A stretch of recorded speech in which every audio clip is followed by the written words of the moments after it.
Hey everyone, welcome to another edition of The Other Side of Addiction. I want to let everybody know this episode is brought to you by Computer Hospitals in Sandy, 8721 South State Street. If you guys got any kind of computer issues, I highly recommend taking your computer to them first. Letitia and Kevin are honest business people. They will assess your computer. They'll give you their honest opinion. They're not there just to sell you a computer. They're there to take care of you. So Computer Hospital, thank you guys for being such big supporters of ours and believing in our cause. JD is not able to be with us today. He had a death in the family and he got a hold of me, I think it was late Monday, and said, hey, I'm not going to be able to make it into the studio. So we want to send a lot of blessings to him and his family. And hope that everybody is doing okay, and our condolences for the loss.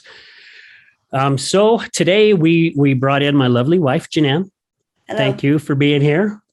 She even told me, she goes, I'll be a co-host. So it's always great to have her. And as we were talking before the show started, Janessa, thank you so much for driving down 45 minutes and to be with us today. So we really do appreciate it. Yeah, absolutely. I know it's an honor. I love this. This is awesome. And we love having you here. I mean, really, we do. That's why we asked you again, because we love what you bring to the show, and you know, you've dealt with some addiction stuff on your family and things like that. So yeah. All right. Well, today, guys, all the way from St. George, Utah, we got my buddy, Nathan Hampton. So just to give you guys just a little history before we let Nathan chat, but Nathan and I, we met one another at the West Jordan Chamber of Commerce through a lot of networking. We actually used to do quite a bit of networking together. Nathan and I, oh my gosh, Nathan, you'd have to remind me, it had to be at least 6 or 7 years ago, but they started doing like these ghost pepper chips. And Nathan called up and said, I want to do a video of you. I want to do a challenge of you eating these ghost pepper chips. So we actually did a video at the chamber of me opening up a bag of ghost pepper chips. And it wasn't too bad. Luckily, I like hot stuff and it didn't burn my mouth as bad as I actually thought it was going to. But that was a fun time. Yeah. So after that, it's funny, is that was just like a bag of chips. They have one that's the one chip challenge, and it's black and a million times hotter than that. So, I'm glad you're in St. George. yeah, right. So my son and I ate them, and you couldn't cure it with milk, nothing. And we were both laying on the ground, just dying. Oh my gosh. Well, you would think with them being black, that would tell you, because they've already been burnt to a crisp, right? Right. Yeah. There's just so much powder on them. It's insane. So there's people get hospitalized, and those chips are no joke. So. Oh, geez. Well, I'm glad that we didn't have that one then, because that was fun. That was a good time. Those chips were edible. The ones you and I ate, we could eat more than one. Yeah, definitely. So Nathan, again, man, thank you so much for taking time out of your busy schedule to be with us today. And you and I have known each other, I don't know, I would say for at least maybe 7-8 years, somewhere around that range. And you reached out to me, and you've been kind of keeping an eye on the podcast and stuff, and reached out and said, hey, I don't know if you knew, but you know, you and I kind of started chatting. But before we get in too deep, just let our audience know a little bit more about Nathan. Did you grow up here in the Salt Lake Valley? Are you originally from Utah? What was your family life like? So, the good stuff. So, I grew up in West Jordan. So I was born and raised in West Jordan, and I like to pretend like there's no problem, or don't ever tell anything I've gone through. Right. Like, I was telling my son just the other day, a story, and he said, if you had told me that story 3 months ago, I would have been shocked, but he's now in a small town in South Carolina and not shocked at anything I say anymore. But it just, I don't know, seems like it might be therapeutic to share. Someone else might catch something that, that they need to hear. Or that could change their life. So yeah. Yeah. I grew up in West Jordan, and life as a kid seemed fun and happy, but it wasn't. My mom, she worked at ball camp. She basically supported us on whatever they paid you to work in warehouse, you know. Yeah. And are you talking the ball camp out there just like off of 90th and 4800 West area? Yep. Yeah. Yep. So that's where she worked.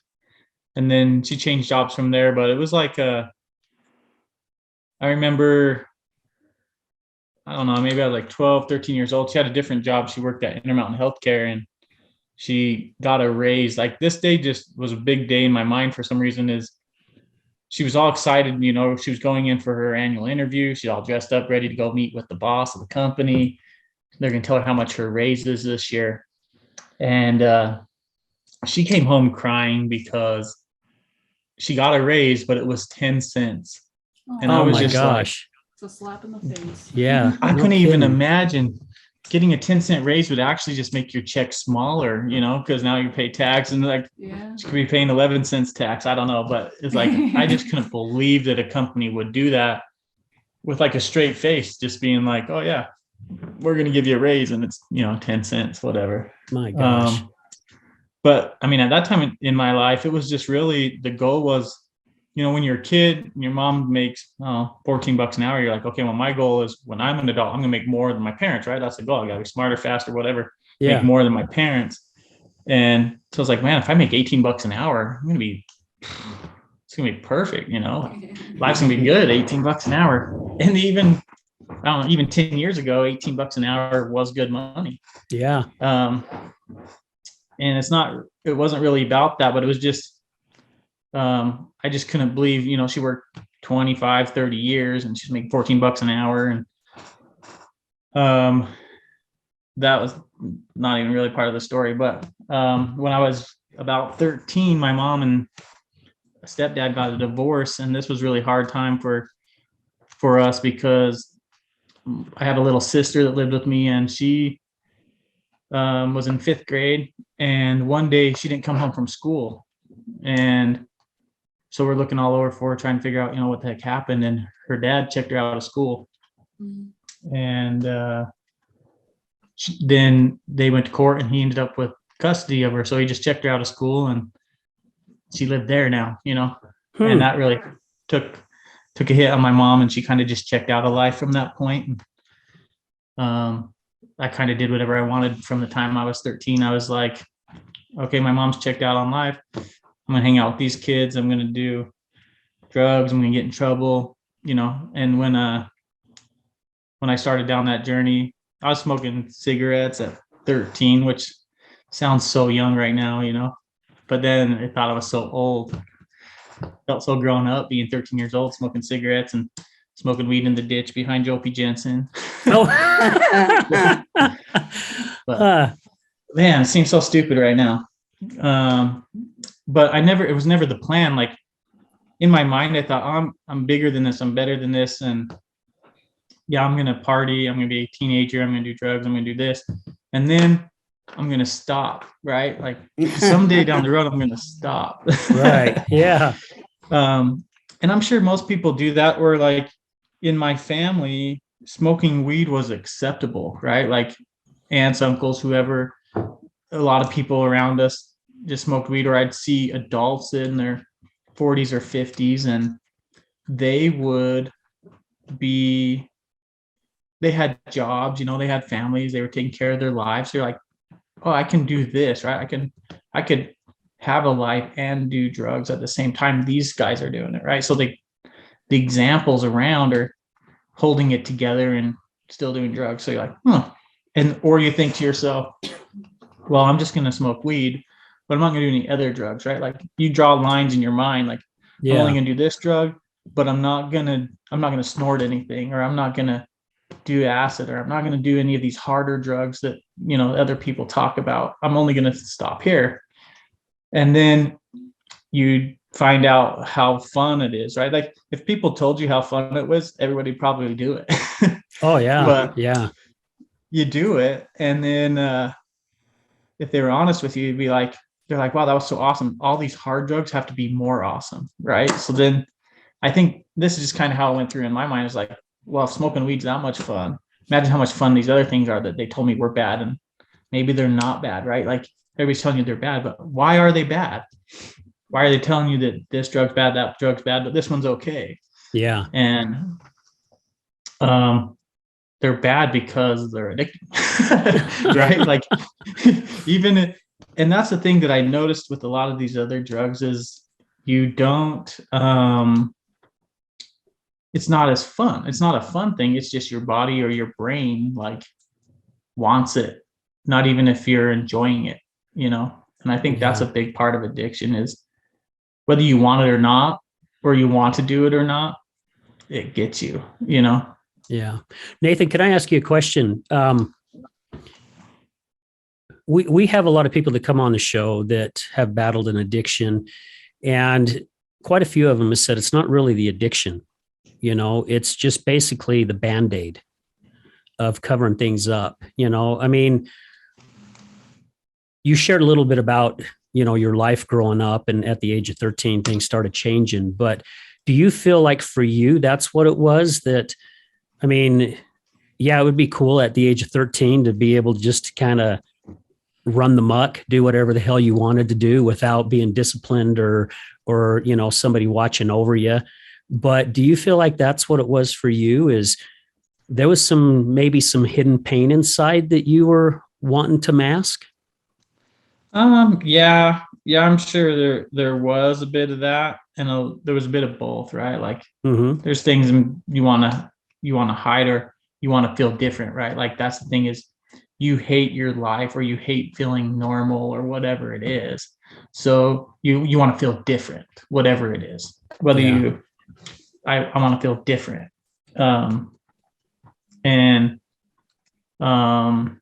I think there was a lot of that, and I think, well, maybe I'll just rewire my brain, right? Maybe there's something wrong with me. You always think that, and with my stepdad and my sister, and I still don't talk about it very much, but there was a little bit of, why did it all happen, or why did he take her, and try to give her a better life, or if it was about giving her a better life, and he's not my dad. So at first it was fine that he left. Like that was a great joy for me in my life. Cool, he's gone, And it was fine when my sister was there, but then when my sister left, I think that was a big difference. But I mean, there's lots of things like you want people to care, right? Like, and part of me had you can do whatever you want, but I also wanted my mom to say, hey, stop doing that, hey. But she couldn't really, she wasn't in a place either to stop doing that. She's currently 100% blind from basically doing meth too much. So. Oh my gosh. Wow. So when your sister was taken, is that what she kind of fell on, was just trying to numb herself then? Yeah, they always partied, but that was when it was just like she just shut down, shut out the world. Yeah. So it was a really hard thing for her, and I wasn't at an age where I could help her, like, give her advice or, help her through it. It was just like she's going through a dark time, and I took it as an opportunity to do whatever I wanted instead of like, hey, help your mom, go get her some help, find some way for her to come through this. It was just more like, okay, she's going to check out, I'm going to check out also type thing. Yeah.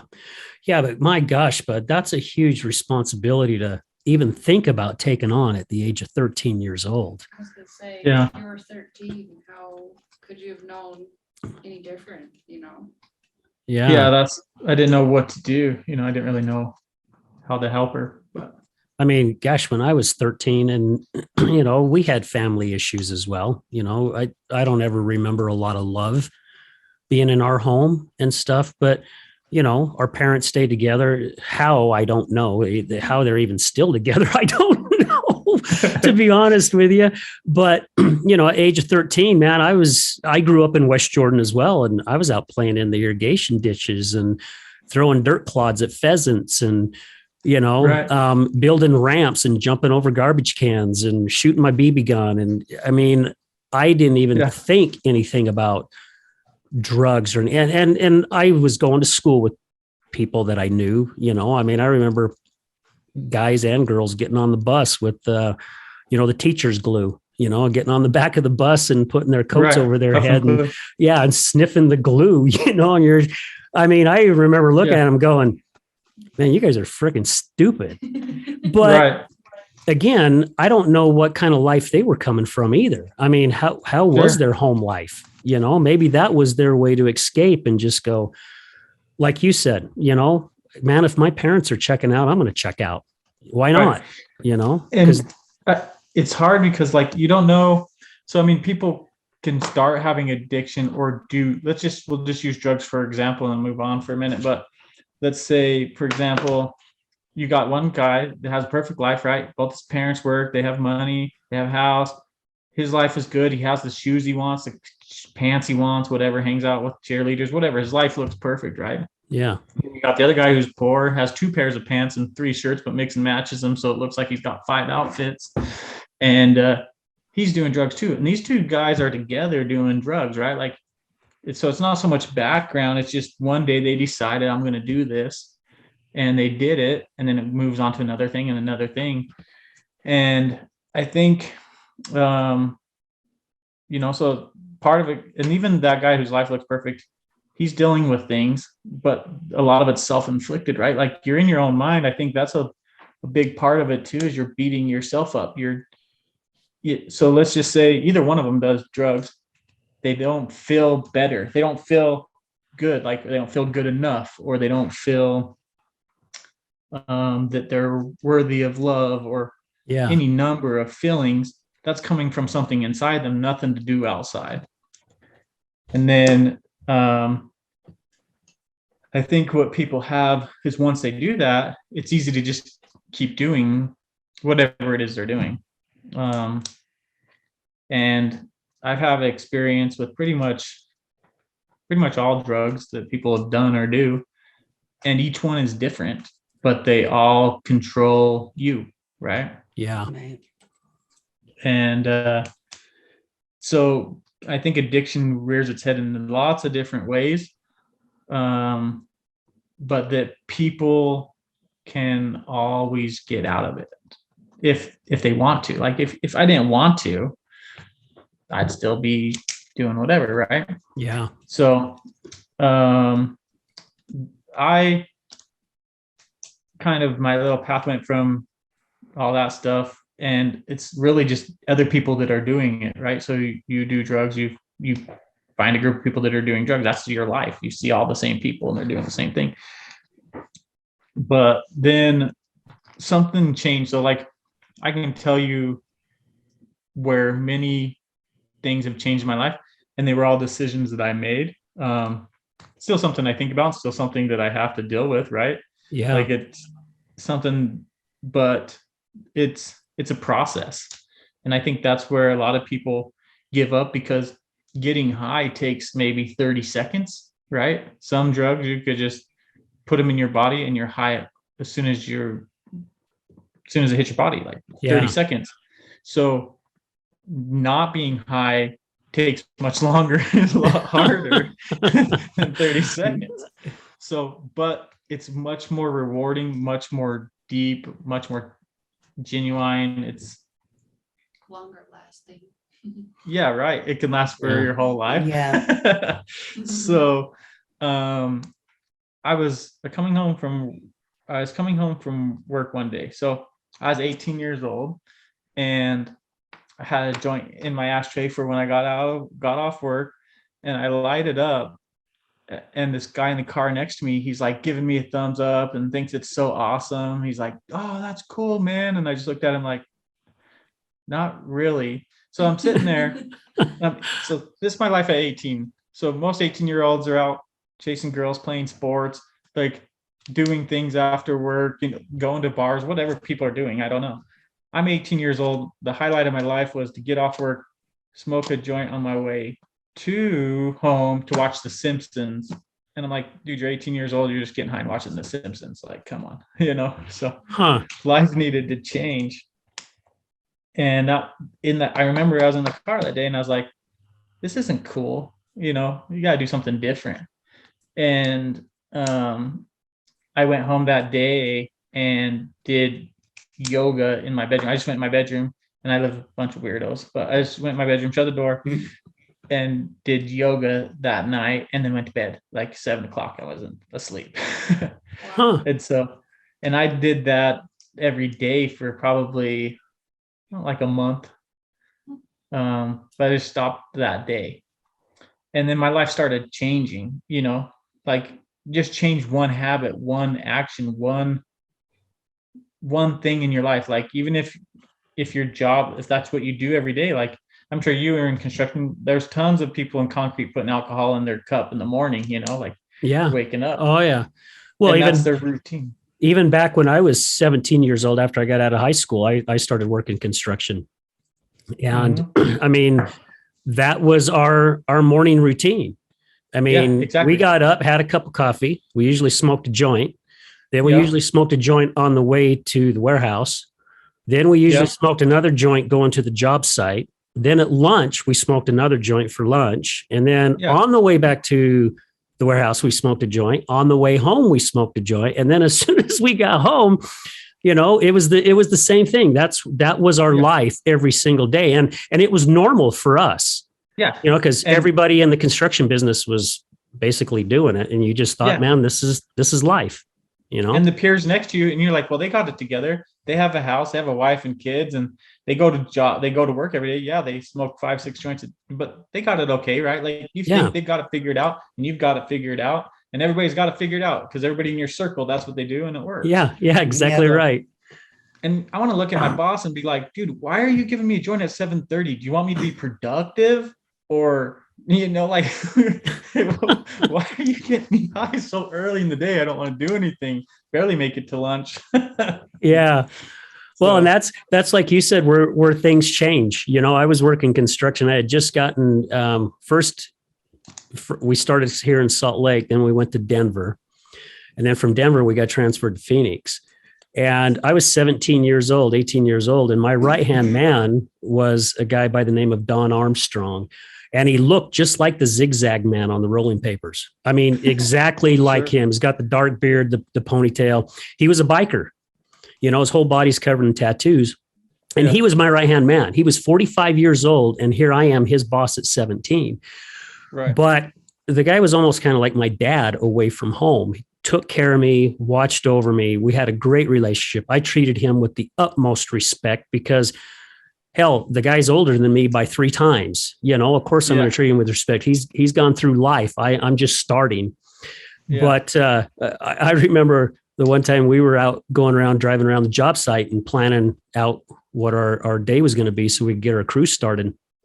And I remember he goes, hey, you want some crank? Mm-hmm. And I'm like, what the hell's that? Right. He goes, oh man, it's a pure form of speed. He says, man, you take a little hit of this. He goes, by midnight, you'll start slowing down. And I'm like, all right, let's see what this stuff can do. And I remember just taking a little teeny bump of it. And by the time we got back to where all our guys were, I mean, I had the blueprints out, man, and I was going all over the subdivision, laying out all these pads and stuff. And I was grabbing a pick. And, we're in Phoenix, and running circles around everyone. And at 8 o'clock, 9 o'clock in the morning, because we started really early, it's already 90 something degrees. Back in those times, all we had was just our Levi cutoffs, no shirt, just had our work boots and our Levi's, short Levi's on. But I remember one time, and it just even flashed in my head thinking about it. I turned around and look, and the whole crew was standing by the truck with Dawn, and they were all just sitting there watching me. Because I was just, whoa, just going to town. Right. And I thought that was some of the most coolest shit that there was. And that ended up being our routine every single morning. Just all you needed was one little teeny Yeah. You know, it's like, what song And is you it feel where they like talk about the jagged little Superman. pill? Yeah, you feel like Superman, you know, Yeah. and yeah, I mean, I thought that was the greatest stuff that God ever made because Right. I could go all day long. I didn't care how hot it was, but Right. yeah. And you forget to drink, you forget to eat. Yeah, oh yeah. Yeah, it's tough stuff. So, Yeah. Well, um, let's oh, go ahead. You got something else? no, I was just going to say kind of how transition from there was. That started with one day just deciding I didn't want that life anymore. And, um, you know, telling all my friends I quit smoking. And even your friends are like, what? That's weird. And they want to still be friendly and, bring you drugs or Yeah, whatever. yeah. But they just don't know that that's not helping. And I think that, so then I was sober. I met my wife. We started going to church and, um, got married, had some kids, and life seemed good. Worked hard, worked 2 jobs when we first got married, had a kid, and I was working 2 jobs in a glass shop and went to Domino's at night. And then everybody there was doing drugs too. So that was fun. Oh. That was when Oxycontin got going really good. Wow. So that claim basically wiped out that whole shop. And then you and I talked a little bit about it, was gambling. I was like, well, this is something I can do, right? Because I'm not hurting anybody. It's not drugs. Mm-hmm. Like it's not, it's an outlet for an addiction. Like I have all these addictions. I boxed them all up over here, but this one's kind of new. So this looks like it'll work. And I think God will support me in this habit. Yeah. So I'm not putting any harmful things in my body, right? yeah, exactly. But I lost a lot of time and the energy, and that one was actually oddly probably one of the worst out of the other addictions, because you don't realize, like, I didn't lose thousands of dollars, but I did lose time. I wasn't working my jobs. I wasn't going to work. I was, so ended up I had a house in foreclosure, and my wife took the kids, moved out, and that was probably the hardest of all the things I did. That was probably the one that was the hardest to kick, or the hardest one to realize it was a problem, because it's like, how can this be a problem? Yeah. And I'm glad that you brought kind of sneaky. I'm glad that you brought that up. Nathan, we're going to hurry and take time, because we know that you're on a time crunch, but we're going to take time to hurry and have a quick commercial break. Then let's come back and let's touch base a little bit on that gambling, because I was just listening to a good friend of ours, Laban Ditchburn, from New Zealand, and he's living in Mexico right now, but his book, Bet on You, just came out. And I was listening to some of the audio, and one of the chapters was talking about his issue with gambling. And he said in the book just what you just said. He's like, I'm not hurting anything, and I mean, this guy was a guy who was addicted to everything. And we'll share a little bit more about that when we come back. So guys, stay tuned and we'll be right back. Have you ever been in a car accident? Do you know what to do after being in a car accident? Are the insurance companies going to take care of you? Hi, I'm attorney Rick Heaton with the Law Office of Bobby Udall. I will help you through the process and answer all of these questions. I give every single client my cell phone so they can talk to me whenever they need. Let me deal with the insurance company so you can focus on getting better from your injuries. Call me at 385-330-0226. Again, my cell phone number, 385-330-0226. Don't call the insurance company first. Call attorney Rick Heaton at 385-330-0226.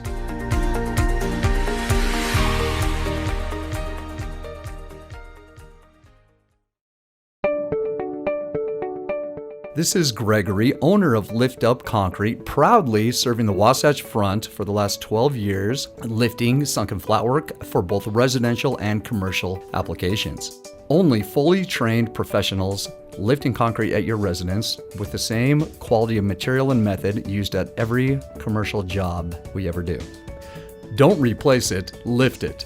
liftupconcrete.net, 801-792-4535.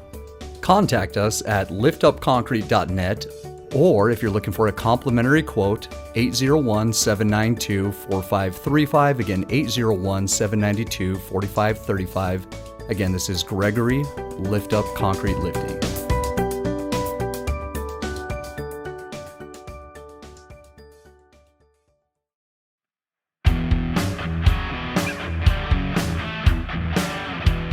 Hello, my friends. This is Brad Neufeld, and I want to thank you for tuning in to the Resilience Talk Network. You can listen to my show, Resilience, every morning, Monday through Friday at 8 a.m. Mountain Standard Time.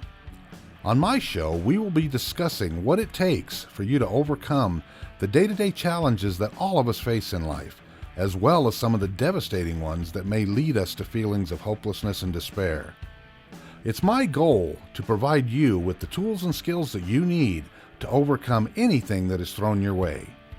To find out more about my show, visit our website at www.resiliencetalk.com. That's www.resiliencetalk.com.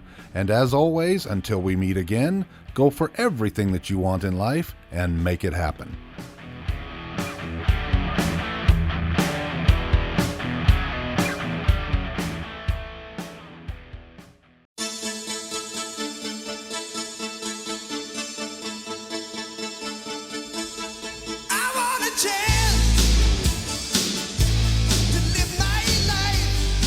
Hey everybody, welcome back to The Other Side of Addiction. I'm your host, Al Richards, and I'm here with my lovely wife, Janan, and our lovely guest co-host today, Janessa. Thank you again, guys, for being here. Really appreciate it. And a huge thank you to Nathan Hampton for taking time out of his busy schedule to be with us. And again, this episode is brought to you by Computer Hospital in Sandy, 8721 South State Street. So guys, thank you for your love and support and believing in what we're doing here. So Nathan, before we jumped on the commercial break, you were bringing up gambling. You know, how you thought, hey, this isn't hurting anybody, you know, and let's see where this thing goes. And I was mentioning that my buddy, Laban Ditchburn, this guy was addicted to everything. I mean, everything. It was drugs, it was alcohol, it was women, it was gambling. He's like, if you could get addicted to it, he ended up being addicted to it. He and in his book, I don't want to give a lot out, but he was talking about how he was in kind of the different place of Australia where a lot of the gamblers and drinkers and partiers go. And he was approached by two gorgeous women from Russia, you know, and they're like, you know, hey, good looking. And, you know, you ready for a good night, you know, and they were propositioning, you know, and he's like, well, how much, you know? I mean, he's like, man, every guy's fantasy. I got a chance to be with two beautiful girls, you know, and they were saying it was $2,000. And they're like, and anything you want for $2,000. And, you know, and he's like, gosh, I don't know if I got that. And he ended up going and getting $800 out of the ATM. And he went back and he's like, you know, I'm not able to come up with this type of money. And they're like, the lowest we can go is $1,600. We'll do anything you want, anything. And he's like, well, crap, I just got to come up with $800 more. Man, I can make that happen.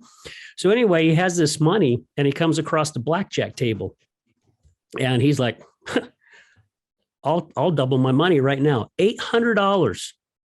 Got 8 $100 chips, put it all out on one hand. Ended up having a 20 and he's thinking, yeah, I'm going to have myself a wild night tonight. Well, guess what? The dealer got blackjack. Oh, man. And he lost it all. But anyway, it was kind of like that same story where, you know, and he was sitting home one night with the computer and was looking at doing some more gambling and ran across this number that he's never seen there before. And it was the gambling hotline for people who battle, you know, a gambling addiction. So he said the exact same thing you said, Nathan. He goes, that was one of the hardest things to stop. Yep.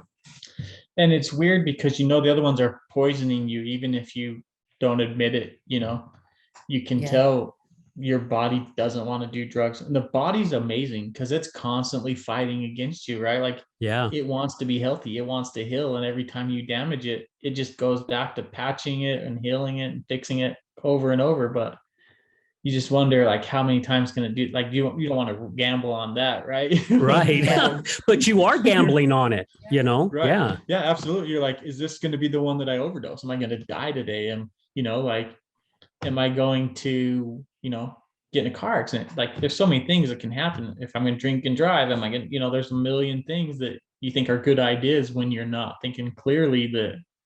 So every time you do drugs, it's a gamble. Every time you gamble, it's a gamble. But you really, that one is just so easy.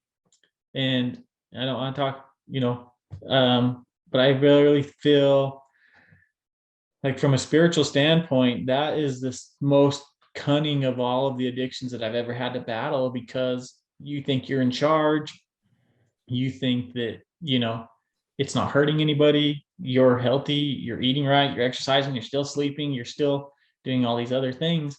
But if you weren't, like, for example, if you weren't playing poker, you were thinking about it, before you went to bed, in the shower, wherever you are. It's one of those things that you're thinking about 24 hours a day, where if you do drugs, you party all night, you pass out 4 a.m., you go to bed, you wake up, you have a new day, you have a new start. Yeah. But with that type of addiction, you don't. It's there when you go to bed, it's there when you wake up, it's there when you go to bed. It never stops. So, and you just keep going because you're relatively healthy and your mind is sharp, until it's not. Yeah. That's Until you're tired, until you are exhausted. Yeah, that's exactly what my husband said when he had an addiction, a sex addiction. And that's exactly what he said. He's like, I couldn't just put it away. It was always there, eating at me, and everything revolved around it. Yeah. Anyway, it's interesting. And that one, and then in that same scenario you're talking about, he doesn't feel like anything wrong with it. You guys are married, right? Yeah, So he's like, I'm not hurting anyone. I'm not, it's just me. It's just my thing. I'm not hurting anybody because, I'm just doing it by myself, and time, it's really, he really believed that though for a really absolutely. long time. And that's 100%, he believed that. And it's even when you're doing drugs, right? Like you think even drugs or gambling, whatever it is, you think, well, I'm not hurting anybody, I'm only hurting myself, right? And that's what most addicts, I think, if any addict you ever talk to, in their mind is, leave me alone, I'm not hurting you, I'm only hurting myself. And we've all been taught, whether we're addicted or not, is if you can't help somebody, don't harm them, right? That's like a code of law of the life of everybody's world, is if you can't help someone, don't harm them. Simple. Well, I'm not harming you, leave me alone, right? And the more addicted you are, the more you are, leave me alone. And I'm not hurting you. But I used to show up to my grandma's house just stoned out of my mind and think, I'm not hurting anybody. But you are, you're hurting people that love you, you're hurting people that care, the people that want to see you succeed. They want the best life for you, they want the best life for them. But that's, I think, the number one thing with all of it is, no matter who you think you're not hurting, you're hurting everybody. And you feel like, and I don't want to answer this for you or even for like my wife. You feel like that when they are trying to help you, basically all they're doing is more damage, right? I mean, I felt like the more I was trying to help my wife, the more damage I was doing. But yet I gave it a shot every single freaking day for years. I did the same thing over and over, and she used to say that same thing to me is, I'm not hurting you. Leave me the hell alone. I'm not hurting you. I mean, how many times did we get in arguments over it? Yeah. A ton. A lot. Yeah. Yeah. And I find a lot of the time, like when my husband would relapse and stuff, like that was really hard. But I feel like the behavior and the absence of him was the hardest part. He's like, like what you said, like, I'm not hurting anybody. But I'm like, well, yeah, if you're not doing anything, you're not talking to me. You're constantly checked out. You're in a different world. It was just him. Like, we didn't have hardly any conversations. He didn't want to touch me. He just wanted to watch TV. He would go to work early and come home late, and I didn't know where he was. And he's always on his phone or his computer, and he was just always checked out. And that is the most, and his behavior too, like snappy, grumpy. I was in his way. Right. And that You're the was- enemy somehow. Yeah. Yeah. And I'm like, I just want to be with you. I want to help you. Something's going on. What's going on? And, of course he denied it and, just leave me alone, leave me alone. You want to isolate, but that by far was the most painful. Not so much, the relapsing. I mean, the relapsing did hurt, but it was the behavior that went along with it, Right. Like if he tells you, hey, I'm going through this and relapse, whatever, you can deal with that. And it'll take a day, maybe, right? Not a month, not 6 months, not a year of him being checked out and ignoring you and being mean and all that stuff. Yeah. So, exactly. and that's, I think with the addiction, you have to check in. You always have to check in with yourself. And I think the biggest thing, like if there's people dealing with it right now, that it's fresh, that it takes time, right? Healing takes time. Dealing with addiction takes time, but it's worth it, right? Like that's the most important part, is it's worth it. And I think, I try to read a lot of self-help books and things like that, not because I think I'm broken, but because I like to know what other people think, how it works, understand things, but that you have to have a purpose bigger. Like things have to change. Like this podcast, I never thought in a million years this is what Al would be doing like 3-4 years down the road when we were at the barbecue joint and your guys' relationship was hanging by a string, Yeah. I didn't know what we were doing when you left the chamber. I was like, Al's doing videos, Al's doing whatever Al's doing, but I never thought this would come out of your journey. Like, one day you got a job at the chamber and then you went next step. Now this is what you're doing, because you have a purpose. And I think that's the most important thing with addiction, is the purpose has to be bigger than you. And if people can find a purpose bigger than themselves, they can beat it. But if they're selfish, like if their motives are selfish, if it's money, if it's, drugs, doing whatever they want to do, I put that in quotations because that's what they want to do, right? Like I know myself is leave me alone. I want to do whatever I want to do. And I'm not hurting you. And those types of things, they can never push through if the purpose isn't bigger, right? Like you see people who have, sometimes it's having a kid, right? You have people at a party and they got girl pregnant, however it happened, whatever, they change their life that day. Their purpose becomes bigger. It's the kid, it's their wife. And that's kind of what we're here to do, and help each other. So I think about this a lot, was like, first you have to love yourself. And in order to do that, you have to feel like you're a good person. And in order to feel like a good person, you have to stop doing whatever it is that makes you feel like a bad person, right? So once you love yourself, then you can love your neighbor. You can't love your neighbor until you love yourself. You despise your neighbor, you hate your neighbor, you're jealous of your neighbor. Your neighbor got all this stuff. Why is my neighbor have all this stuff? I don't have any of that stuff. What, there's all these things where you can't love your neighbor until you love yourself. Then it just grows bigger. Like I love my neighbor. Now I love my whole neighborhood, right? Like I love everybody that lives within 4 blocks of me. And now I love my whole town. And then I love my whole state. And then you love your whole country. And then your whole world, right? And then you start thinking bigger, like, how can I help the whole world? And that's a big goal.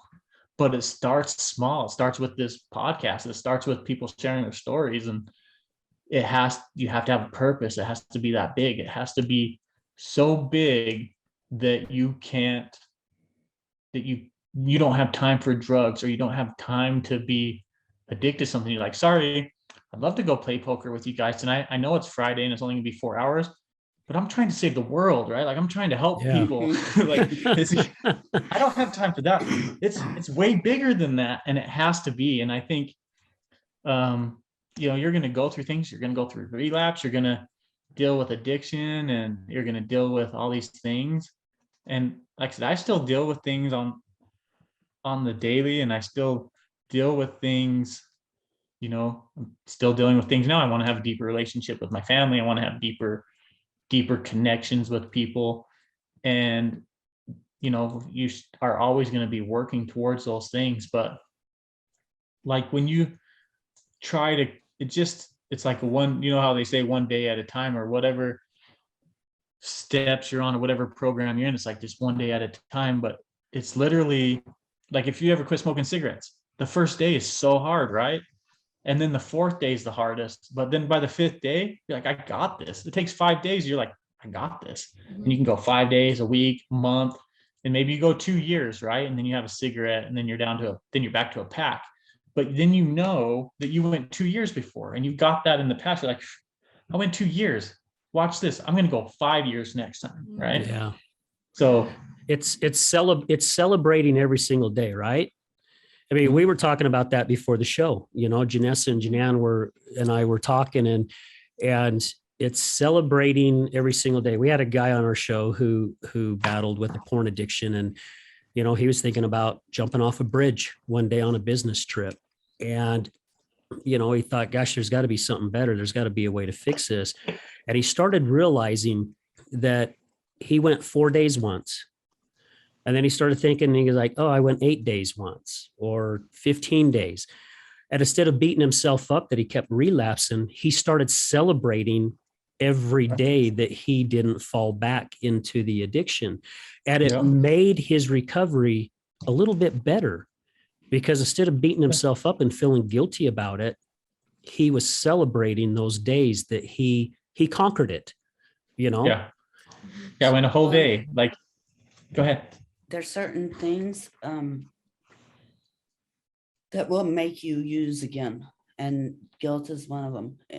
So if we feel bad that we relapsed, or if somebody's honest about relapsing, that is going to make us use again. Oh yeah. We have to have the positive attitude and just take one day at a time, and be okay with it. Be okay and not shame yourself for relapsing. Yeah. There you go. Yeah. My husband I think- sent me this. Oh, sorry, you go. No, you go. This just came to me. My husband sent me this last night before bed. It said, marriage is hard, divorce is hard, choose your hard. Obesity is hard, being fit is hard, choose your hard. Being in debt is hard, being financially disciplined is hard, choose your hard. Communication is hard, not communicating is hard, choose your hard. Life will never be easy. It will always be hard, but we can choose our hard. And I love that, because I feel like it's like what we're talking about. Yeah. No matter what we choose, it is hard, but it can be a negative or positive. Right. But I don't feel like there's any free ride. There's no easy way. It's gonna be Right. challenging. And no one said it was going to be easy. Yeah. No one ever said easy. Like when we came down here, we never thought, oh yeah, I want to go to Earth. That's going to be easy. That was never the goal. It's why going to we're be going. easy. I don't know what famous person said it, and Laban brought it up in his book, but maybe it was Ralph, is it Emerson or something like that? But he brought, life is 10% what happens to us and 80% how we deal with it. Mhm. And we get to choose, right? We get to choose if we want to pick that 80%. Like you just said, pick your hard. I mean, if you always go back, and we talked about this before the show too, if you go back and look at all the negative crap that's happened to you throughout your life, something positive has come out of it. Yeah. Almost every single flipping time. I mean, I go back and look at, and you brought it up earlier, Nathan, we're at the barbecue place, and you knew my relationship with my wife was just, I mean, there wasn't much left on that string. I mean, it had been burnt all the way down to where there was just a couple strings left. I go back and look at a lot of that stuff. And I even go back and thinking, I was even thinking about taking my own life because I couldn't deal coming home to the crap I was coming home to anymore. But you even said it. Who would have ever thought now I'd be doing a podcast talking about addiction? So With if your I wife. go back, with my wife, yeah, you know, and We sure wouldn't No. didn't think it would ever happen. I mean, that would be something he would be interested in, but yeah, I mean, if you would have said that to me even probably 3 years ago, I probably would have said, yeah, you're up in the freaking night, dude. You know, Right. there's no way in as hell. angry as you were Because about I my was addiction. so pissed. I mean, I was pissed at everything, Mhm. everything. And Janessa brought it up about how her husband would get, and I would get that way with Janan. You know, I mean, she couldn't do anything right without me being on her. And it's because I was so freaking pissed all the time. Whether Right. I was You know? sober or drunk. Yeah, sober or drunk. Yeah, it I didn't mean, matter. I could do. you're freaking, you tie your shoes like that? What the hell's wrong with you? You don't tie your shoes like that, you know, even though Right. she's tying her shoes, however she was taught, but that's However how she wants angry I to. was. Yeah. Yeah. It's Yeah. those types of things. And that's, that's another part of the addiction that people don't talk about is the sober ones in your life, they're going to get mad and they're going to be irritated about everything because you're not trying hard enough or they think this or that, Mhm. and then what you're going to do as the one addicted is just be like, whatever, leave me alone. And Yeah. you're going to go do your thing, Yeah. I'm not hurting you. That then you just cycle back into that. It's like, if you're going to yell and nag me, I don't need to hear it. I'm just going to sit over here and drink or smoke or whatever, Yep. and Yeah. then just ignore you. Yeah. Well, guys, let's Tune you out. hurry and take another quick commercial break, and then we'll come right back so we can wrap this up because I want to respect Nathan's time. But guys, stay tuned. Good morning, this is Leticia with Computer Hospital. We are your computer repair experts for both PC and Mac. We are your community resource for all of your computer repair needs. What makes us different is that we want to fix your computer. We also do free diagnostics. We charge a flat rate labor, which means that you won't pay by the hour. All of our computer repair is done in-house with a fast turnaround time, and same-day service is also available. Feel free to stop by anytime without an appointment. We're located in Sandy at 8721 South State Street. Again, that's 8721 South State Street, or call us at 801-987-3993. Again, that's 801-987-3993. This is Leticia with Computer Hospital, and we look forward to seeing you soon.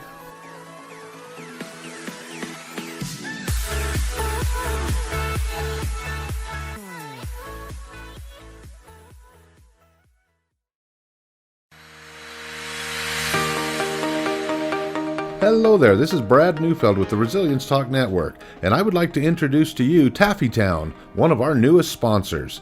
Let me introduce you to Derek. Hi, I'm Derek from Taffytown. We're proud sponsors of the Other Side of Addiction podcast. Taffytown is a family-owned and operated business still operating in the Salt Lake City area for over 100 years. We manufacture some of America's best saltwater taffy. What makes Taffytown stand out from all of the others? We have a unique recipe, a whipped style recipe that incorporates egg whites, evaporated milk, real sea salt. It's a unique product that is flavorful, melts in your mouth. And the best part is we probably have a flavor for anyone's liking, a flavor for any reason, for any season. We have unique flavors like chicken and waffles, maple bacon, frosted cupcake. New this year was a pineapple ghost pepper flavor. That's awesome. Where can people find out more about Taffytown and all of its products? You can check all of this stuff out. All of our products are available for sale on taffytown.com. We ship for free from our website, so all of our pricing on there is shipping included.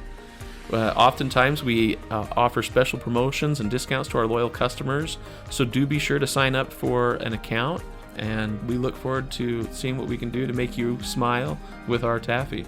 Where are you located? We are currently located at 9813 South Prosperity Road in West Jordan, Utah, just at the foothills of the Copper Canyon mine. Derek, Taffy has always been a great gift to give. What are some of the creative ways Taffytown can help say thank you to others? Yeah, if you're looking for gift ideas, whether to say thank you to friends or family, or maybe to your clients after such a difficult or successful year that you've had, you could look no further than to get a gift idea from taffytown.com. We offer pre-packaged gift boxes that say that it's saltwater taffy from the city of the Great Salt Lake, and it tells a little bit about the history of our community and making candy for so long. You can also do customized gifts to pick out just the right flavors or colors of candy for that special someone, and deliver even a personalized message in that box to them. So please feel free to check out taffytown.com for any gift ideas this season. Thank you so much, Derek. Please visit taffytown.com. That's taffytown.com to find out more about the products and services that Taffytown offers. You won't be disappointed.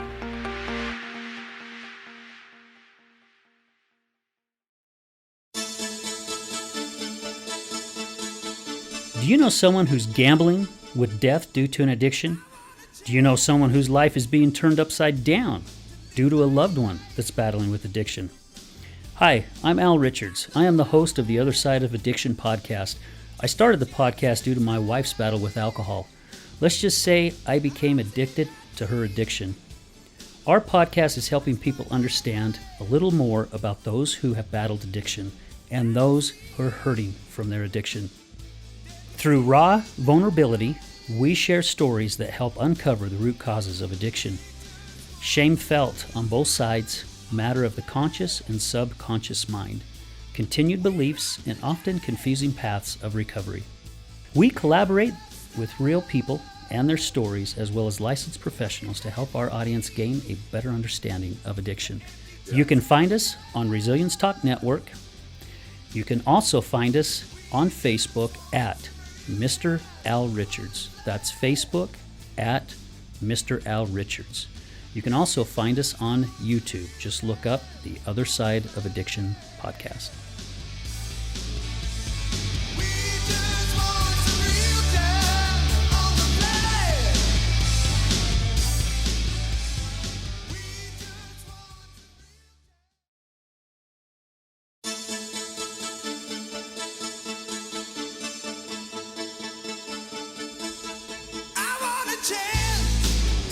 Hey everybody, welcome back to the Other Side of Addiction. And again, this episode is brought to you by Computer Hospitals in Sandy, 8721 South State Street. And here with Janan and Janessa, guys, again, thank you. And our special guest from St. George, Nathan Hampton. Man, I love this conversation that we've had today in this show. I mean, I think we've hit a pretty good circle of all types of things throughout the addiction, the other side of addiction. Love that you brought up, you know, kind of what you've gone through, moving on to like the gambling and things like that.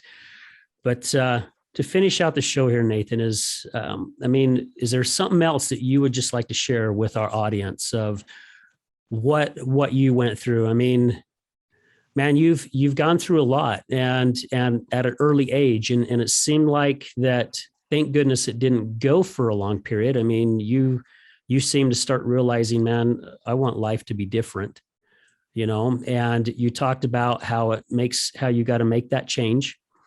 And, you know, I also like how I believe you even brought up about pain being inside, you know, everything works from the inside out. You know, there's a quote I put on my Facebook a long, long time ago that says, if you don't heal what hurt you, you'll bleed on the people that didn't cut you. Mm-hmm. And that is so freaking true. So you've got to work on what's inside of you. And what is it? 7 days? They say in 7 days, you can start breaking a habit after 7 days, as long as you kind of like start taking those first steps. Right? You don't know. Oh, my wife's looking at me like, huh? You can break a habit in 21 days. In 21 days. Maybe that's what it is. Yeah. But, I love that he did it with yoga. I know. Isn't that cool? Yeah. Locked himself in the bedroom and did yoga. Yeah. Yeah. That's awesome. If we had more time, I'd have you show us some moves, Nathan. Some downward dog. Some downward dog. Yeah. Yeah. I did that. I love how like it's not easy, but look how simple. You know what I mean? Yeah. Right. Yeah. Yeah. There was 1 hour a night, and and I mean, I don't do it every day now, but it was 1 hour a night for about a month, and my life changed, because I would do yoga and then I would go straight to bed. So yoga puts you in a very relaxed state, and I would just go from doing yoga to relaxed state and then just go to sleep and wake up with a new day. And I think that's really it. It's rewiring those pathways in your brain to be positive and to have a bigger purpose, than just getting high. And I think when you are addicted or you are doing drugs, that's the goal. Like, you wake up, where am I going to get high? Whatever it is, what am I going to do for a rush? And I'm always trying to live my life at 100 miles an hour. They got diagnosed with ADHD, and I don't know if that was before I did drugs or after, but that doesn't, I don't know where it came from. But now I'm an adult trying to deal with that too. Yeah. And that's a whole different thing, because we still need to be very stimulated. Like, average life is boring, and I don't know if that's because of drugs or not from drugs. I don't know why, but a lot of times you get bored, and I think that's where, again, you still have to have the purpose. Like, you have to have a purpose that's bigger than yourself, because you get bored. But it's worth it. Like myself, I'm dealing with a new addiction now, is work. So I started my own company. It's been 5 years now. And for the first 3.5 years before the pandemic, it was work. So when I was at work, I was working. When I was at home, I was taking phone calls. When, I'm trying to build this thing, and it was obviously bigger than me, because I had all these reasons why I want to build this company, take care of my family, raise my kids, make sure everybody has everything they need, all these things that were bigger. But again, it's still one of those things, is I could justify working 18 hours a day because of purpose, right? Yeah. So it's every bit an addiction, just like everything else. But I took everything I learned from addictions and threw it into that. And so when we moved down here, I took about a 30-second breath to enjoy the view, because it was all just go, go, go all the time. And then the pandemic has been hard. I'm sure it's been hard for you guys. It's been hard for a lot of people in this world, but not because of coronavirus itself, but because I took a break from just going a million miles an hour. So this last year, I worked probably 4-hour days, and, think about other things, do dishes, help out around the house, like just normal things that people do every day. I was saying, that's not my job. I'm not doing that. I don't have time for that, So again, even, I don't know, I'm 41, I still deal with addiction. That was my addiction. There was everybody else take care of everything, but I'm doing this. This is all I'm doing. I'm doing this. I'm doing this. I'm doing this, So it's a mind thing that you have to have balance. And this year's been truly great, because I've been able to look inside, ask those tough questions, and dig in deep. Like you're saying, okay, where to start? Why did I want to do drugs? Why am I addicted? Why? So Yeah. So, but it's been good. And that was setting those goals, working hard. That was the moral of that story, was it gets better. Like, those things are the highlights, the simple things in life, the time with your kids, going on a vacation. People think, well, that's dumb. Spending $5,000 on a vacation is a waste of money. But to me, now where I'm in life, that was the best money spent, Yeah. So It's that relaxing state, knowing, it's got to be very satisfying knowing that you've accomplished something too. You gave a lot of that hard work and stuff like that, but you're starting to look at life a little differently. And I believe I read it in a self-help book that usually it takes us till the age of from about 45 to maybe 55 or 60, where you actually really start seeing life for what life is, and I will have to admit that it wasn't really self-help books. after have the kids helped are all me. grown up, you're like, What's that? I'm just saying where, self-help books have helped me, You're but, breaking up just a little bit. oh, can you hear me all right now? You got me? All right. Okay. Yeah. But I learned a lot about life just by being around, AA meetings and things like that, and people that I've met, and also the guests that we've had on our show. It has helped me with life so much. And there's still things that I struggle with, but the people who have battled an addiction and who have worked their asses off to grab hold of it and say, you're not going to control me anymore. And I'm not going to say that they're not stop fighting, because most of them, it's a fight still every single day, but at least they've got more of a grasp to it. But it's helped me open my eyes and realize how precious life really is, Right. and they've got it. Because some of our guests that we've had on our show, I mean, some were eating out of dumpsters, some were homeless. I mean, some sold their bodies, Yeah. you just scratch your head and going, I just can't imagine living like that. But then you see who they are today. And I tell you what, they love life to like the fullest. I mean, Yeah. they are always up here. Always. I don't think I've met one yet that's been any lower. They are Yeah. up here, Yeah, I'm not gonna tell people go get an addiction so you can start lower to get higher. No, right. But, Yeah. But they yeah. fight hard, and they fight hard, every day. Even when they're addicted, they're fighting hard. They're fighting for life. They're fighting for just to make it to the next day, right? Yep. So they have there's a fighting mentality in them that's just gonna propel them to succeed if they can get past the addiction, Yeah. So you got to get past the others once you break through, but it's worth it. And it's, it's worth it. I asked my Definitely husband is. that one time. I was like, what made it so that you wanted to try hard? Or what broke that? And he's like, I always tried hard. He's like, I didn't always have the tools though. Yeah. And I Yeah. thought that was really interesting, because I was like, at the time, I was like, why don't you just stop? Why don't you just try harder? Why don't you do something different? Yeah, exactly. I always gave everything. He's like, I always did my best, Mhm. but I didn't have Yeah. the tools or support.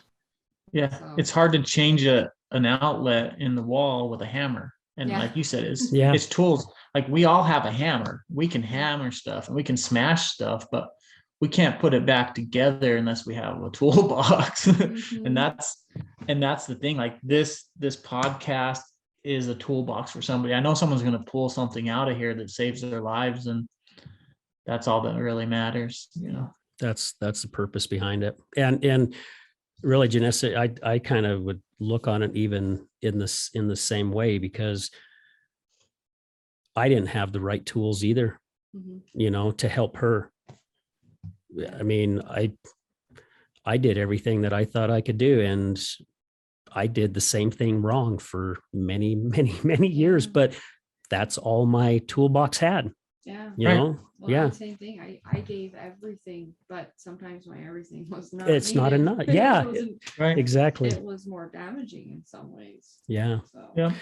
Well, Nathan, we want to respect your time. Cool. Is there something that you could, I mean, you shared some really good stuff. I've got some stuff underlined and exclamation points and stuff on here in my notes. What is something that you could share with our audience that you think would help them, or at least make them look at addiction in a different light? I think most of them would just be to know that they are enough. Like no matter how low they feel right now, no matter how worthless they feel, they are enough, and they are the tool that somebody else is going to need in their life, whether it's today or but if they can keep building themselves. I think the Lord uses broken people every day. And if you can take a broken person and get them on the right path, they're going to keep building and growing. And, nobody here is perfect. If any of us were perfect, we'd already be gone, but we can help each other. And if they can't help themselves, maybe they can start by helping someone else, like just help one person, and then you'll feel good about that, and then go do it again and do it again. So, Yeah. but I love it. no matter how low you are still enough, and there's still time to be used for good. So you always have that available to you to be used for good purpose, good work here on earth. I Man, just that have is to great. say, Nathan, like, I love your story. I love hearing how you progressed, and it really is inspiring from where you've been and to where you are now, and that even Mhm. now you're still working on it, learning things, you're humble like that. That's really admirable. And it's really been an honor listening to your story. I mean, it's helped me. So I Yeah. appreciate it. I'll I appreciate it. I'll second the motion. Mhm. Absolutely. I'll third it. Well, I'll it's third it. unanimous. Unanimous. Yeah. Well, I appreciate you guys sharing with me too. There's not many places to talk about this, and it's not something that I talk about very much. And I felt inspired that day when I reached out to you that it was time to share. There's hope in people. There's still time to change, no matter what day it is, no matter what age you are. You can always do better tomorrow. Amen. Nathan, thank you so much. I mean, seriously, I wish you were here in the studio. We're all a bunch of huggers here. So, I mean, I would love to give you a huge hug right now. Just thank you for being vulnerable, open up and sharing your story, because the way we see it here on the other side of addiction, it takes a lot of guts to get on camera, get on a podcast, just whatever, and open up and say, hey, this is who I used to be. And it's okay. It's okay.